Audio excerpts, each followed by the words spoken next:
Pourquoi est-ce qu'on a des problèmes de terrorisme aujourd'hui ? L'islam est une religion qui vit une crise aujourd'hui, partout dans le monde. C'est une crise profonde. Les musulmans sont pas des imbéciles non plus. C'est-à-dire, on leur mène une guerre chez eux, en Afghanistan, par exemple, ou au Mali, on leur rend la vie impossible, on s'en va les massacrer, on les tue par dizaines ou par centaines, et en même temps, on voudrait que ces gens-là soient gentils, etc. Ils sont pas gentils, mais ils ont raison. Des fondamentalismes, des projets justement religieux et politiques qui, on le voit dans toutes les régions du monde, conduisent à un durcissement très fort.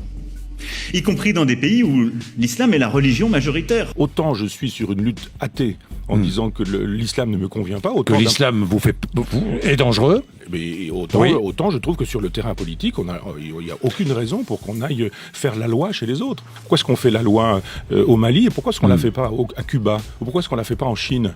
Si vraiment les droits de l'homme nous intéressent, pourquoi est-ce qu'on est spécifiquement au Mali et pas dans des endroits où les droits de l'homme sont bafoués partout ? Alors, moi, je trouve normal qu'au Mali, où il m'est arrivé d'aller, la politique puisse exister. Une politique parce que nous défendons d'autres valeurs que les valeurs défendues par les djihadistes du Sahara. Oui, mais ils sont chez eux.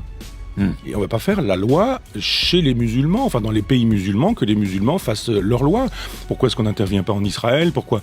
Il faut arrêter de vouloir faire la politique coloniale qui est la nôtre dans des pays sous prétexte que ce serait des droits de l'homme qui nous animeraient.